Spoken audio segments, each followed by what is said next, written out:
Oi, e aí, YouTube? Hoje eu vim falar de um filme que foi uma recomendação que deixaram nos comentários pra mim, que é O Incrível Hulk, ou The Amazing Hulk. O filme é uma paródia de Hulk e as pessoas que fizeram esse filme tinham uma ideia, uma câmera e um pedaço de tecido verde. Provavelmente o orçamento desse filme foi de um pastel de vento e eu sinto muito, o Guaraná não estava incluso. Mas eu não vou mentir, existe uma certa beleza peculiar nesse caos que eles chamam de filme. Tem momentos que eu não sei se eles estão tentando fazer piada ou se eles realmente estão se levando a sério. Eu admito que eu fico na dúvida. E algo muito interessante é que eles colocam na capa do filme que Hulk é o The Room dos filmes de super-heróis. Eu não sei se é uma boa propaganda você comparar o seu filme a um outro que é conhecido por ser muito ruim, mas eles acharam uma boa ideia. Dito isso, eu sou a Mallory, seja bem-vindo. Sente-se confortavelmente e lembre-se, se não for inscrito no canal, se inscreva, deixa um like e um comentário pra poder me ajudar ou só pra inflar meu ego. O filme começa em uma cidade, em uma noite chuvosa e tudo é horroroso, tá bom? É tudo horrível, feio, mal feito, numa qualidade que é pior do que a do Ratatouille. Chega a doer. Então vemos uma mulher, ela tá andando, indo em direção ao cinema, mas na cena seguinte, por alguma razão que eu desconheço, ela tá se afastando dele. Mas voltando ao que importa, essa mulher, ela decide ir pra um beco escuro pra fumar um cigarro.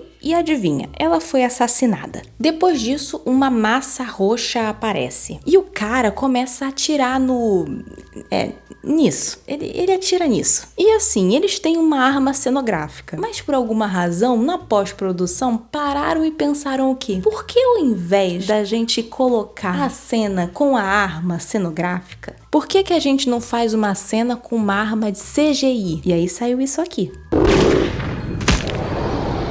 E o pior é que essa cena é a menos estranha do filme inteiro. Mas bem, o Hulk mata o cara e foge. A propósito, olha a bundinha dele. Eu vou dar até uma pausa aqui pra você olhar bem e se incentivar a fazer um agachamento pra não ficar com a bunda murcha desse jeito. Depois desse pequeno incentivo, vamos continuar. Ok, um tempo depois, a polícia aparece e os detetives veem uma mancha roxa no chão e pensam o quê? Sangue! É a primeira coisa que passa na cabeça de qualquer pessoa quando vê uma mancha roxa no chão. É que aquilo ali é sangue. E depois de uma transição que é uma ambulância, e a gente volta um pouquinho no tempo e conhece o Hank ou o Henry. A namorada chama ele de Hank, o melhor amigo chama ele de Henry. Eu não sei se a pessoa que fez o roteiro tava tão chapada na hora que ela acabou colocando dois nomes diferentes, ou se, sei lá, o personagem só tá mentindo pra namorada pra ela não descobrir que ele é casado com 3 filhos que moram no estado vizinho. De qualquer forma, eu vou chamar ele de Hank. E ele é responsável por um experimento que não tá indo muito bem, porque até agora tudo que ele conseguiu fazer foi transformar ratos de CGI horrorosos em fumaça colorida. Mas eu acho que o que vale a pena a gente se perguntar é por que tem um osso dentro desse aquário junto com esse rato? Depois disso, a namorada do Hank aparece e eles vão dar uma caminhada no parque.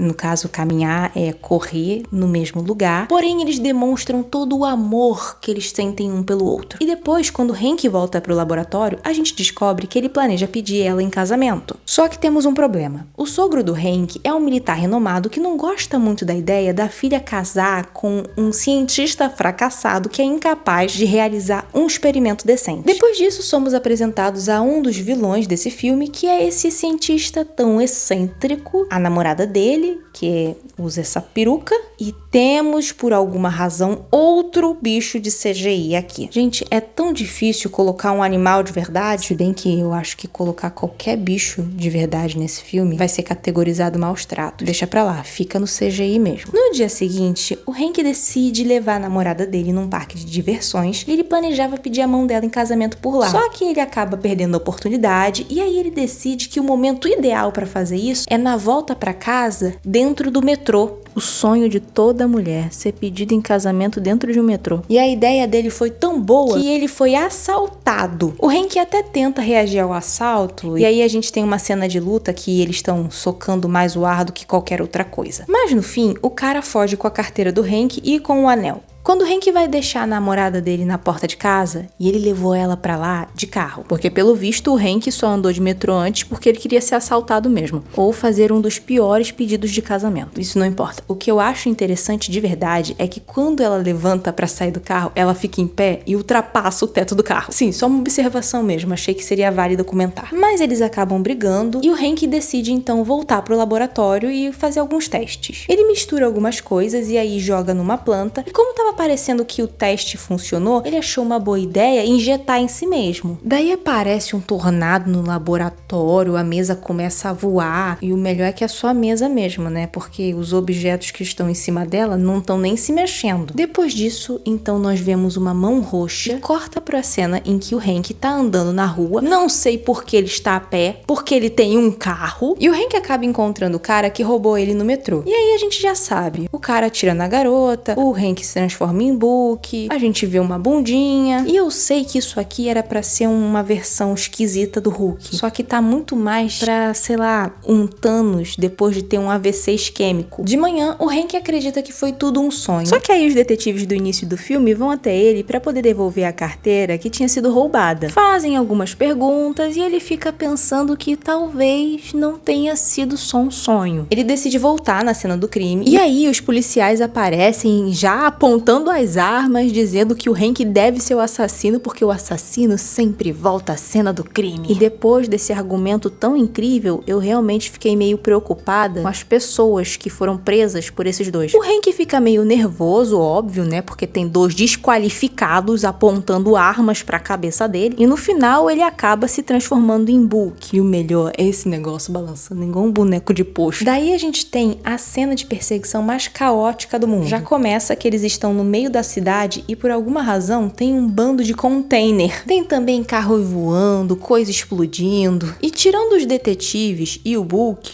não tem ninguém na cidade, ela tá vazia. A detetive acaba morrendo, esmagada por um microcarro. O Book, então, consegue esmagar um helicóptero com as próprias mãos. Agora, além de uma versão esquisita do Book, ele é uma versão esquisita do Homem-Formiga também. E eu acho que ninguém aqui espera que eu explique como ele cresceu tanto de tamanho ao ponto de conseguir esmagar um helicóptero com as mãos, né? Certo? E nós também não vamos falar sobre o calvo pintado de roxo, tá? Segue em frente. Quando o Hank volta ao normal, o detetive tenta atirar nele, mas ele tá sem munição. Então ele soca o Hank, que acaba desmaiando, e quando ele acorda, ele tá na cadeia. E lá o Hank vem com um papo de que se passaram 10 dias ou 10 anos, ele não sabe mais a diferença. Realmente, uma semana, uma década, tudo a mesma coisa. Daí ele vem com um discurso de autopiedade, dizendo que ele machucou pessoas e não sei mais o que, e sinceramente eu não me importo. Depois dessa melancolia, o detetive vai até o Hank pra tentar matá-lo, só que o sogro do Hank aparece e tira ele de lá. Ele leva o Hank para uma base militar secreta porque ele tem a intenção de descobrir como usar o Hank para criar super soldados. Depois de um tempo, o sogro do Hank oferece uma cura, só que antes disso, ele precisa derrotar o vilão excêntrico. Ele tem que ir até o covil do cientista maluco para impedir que ele exploda a lua. E aí eu tenho uns pensamentos intrusivos, né? Porque eu fico pensando, cara, não é uma ideia meio burra? Porque explodindo a lua, você vai mexer com todo o equilíbrio de um planeta. E assim, a Terra já não tá nos seus melhores momentos. Só que você deixar o planeta inteiro na merda, sendo que você vai continuar morando nele? Não parece uma ideia muito boa. Mas voltando ao assunto que importa, o Hank aceita a proposta e aí ele pula de um helicóptero sem paraquedas, sem nada, nem vira o Book e cai de pé.